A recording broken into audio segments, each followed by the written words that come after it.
more for you? Director or cinematographer? లేదండి, it's just the story telling. Scene ఏంటి, ఆ story telling ఏంటి, దానికి how do we. Hi Manoj అన్న. సో ఈ మధ్యకాలంలో whatever films you have done, ఇందులో మటుకు you're looking very smart, very fit and very lean. Thank you అన్న. సో ఈ మ్యాజిక్ ఏంటి, how did you manage to do it all of a sudden?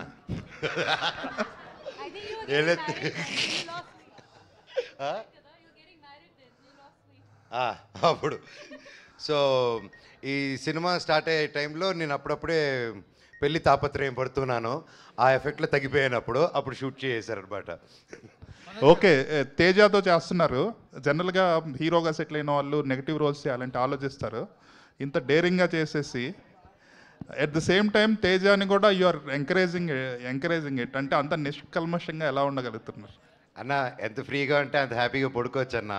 అందుకే అదొకటే ఏం పెట్టుకుంటారు మనసులో, కుళ్ళు, ఇన్సెక్యూరిటీస్, ఏది మనిషిని పెట్టుకుంటే అదే మనిషికి first villain. So I love, ఇవందరూ కలిసి వచ్చాం, వీఆర్ ఎ టీమ్, కలిసే గెలుస్తాము, ఏదైనా సరే అది కలిసే జరుగుతుంది అనమాట. And we're together. మాది టీమ్ కంటే we became a family over the 3 years అన్న. సో ప్రేమించు ప్రేమ పంచు, సింపుల్ కాన్సెప్ట్ అన్న.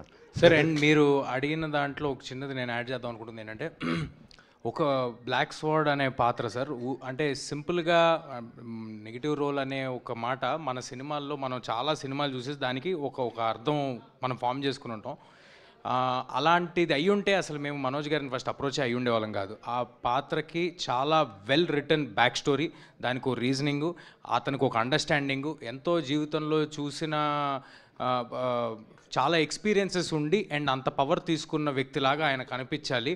వీడు వెళ్తుంటే వీడు అసలు ఎలా ఎదుర్కొంటాడు అనే ఒక క్వశ్చన్ రావాలి అని మేము అప్రోచ్ అవ్వడం జరిగింది. And I'm very happy that Manoj garu he's done. Thank you sir. It's not a regular. వీడికి ఒకసారి వీడి ట్రాక్ చూస్తే మీకు అర్థమవుతుంది. ఐఎమ్ షూర్ చాలామంది వీడు చేసేది కరెక్టే కదా అని అనుకుంటారు. But end of the film లాస్ట్లో హౌ కార్తిక్ గారు did the twist in the film, అది చూసి అప్పుడు డిసైడ్ అవ్వాలి like what character, how it behave, ఇది తప్ప రైట్ అనేది. So it was very tricky character. And నా లైఫ్లో ఈ క్యారెక్టర్ ఎంజాయ్ చేస్తున్నంత ఏ క్యారెక్టర్ చేయలేదండి. మనోజ్ గారు అంటే ఈ న్యూ కొలాబరేషన్స్ ఎలా అనిపిస్తుంది అంటే, భైరవం కానీ మిరాయి కానీ ఒక కొత్త పందాలో వెళ్తున్నారు. అంటే నటుడిగా కూడా ఎక్స్ప్లోర్ అవడానికి చాలా ఎక్స్పెరిమెంట్స్ చేస్తున్నారు, చాలా ఓపెన్గా ఉన్నారు. ఈ కొలాబరేషన్స్ ఎలా అనిపిస్తుంది? ఏమంటే మీరు గుర్తుపెట్టుకుంటే ఫస్ట్ నుంచి ఐ వాజ్ ఓపెన్ అండి, ఇప్పుడే కాదు. ఫస్ట్ మేజర్ కొలాబరేషన్ మాది వచ్చింది వేదం సినిమాతో వచ్చింది. సో అప్పుడు కూడా అల్లు అర్జున్ గారు, మేము అందరం కలిసి క్రిష్ గారితో కొలాబరేట్ చేయడం అంటే 2009 టైంలో it was a very new thing. అలాగే వెంటనే మా నట సినిమా బాలయ్య గారితో కూడా ఒక సినిమా చేశాము.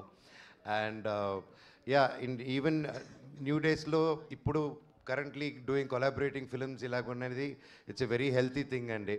So I think these days also ఎప్పుడైనా ఇంతమంది ఒక ఇద్దరు హీరోలు ఒక ప్లాట్ఫామ్లో వచ్చి పనిచేయాలంటే ఫస్ట్ ఈగో క్లాషెస్, ఇన్సెక్యూరిటీస్ ఉంటాయండి. సో మాకు అది లేకుండా వీఆర్ గోయింగ్ ముందు కాబట్టి it's happening. And same way with Bhairavam, Bellamkonda Srinivas garu కానీ నారా రోహిత్ గారు కానీ they didn't have any feeling. So brothers లాగా అలా ముందుకు వెళ్ళిపోయాం. So when that is not there and we have a great captain and a producer, సాఫీగా వెళ్ళిపోతుందండి. కార్తిక్ గారు అంటే ఈ సబ్జెక్ట్ని డీల్ చేయాలంటే కొన్ని నమ్మకాలు కూడా ఇందులో యాడ్ అయినట్టు కనిపిస్తున్నాయి. మన పురాణాలు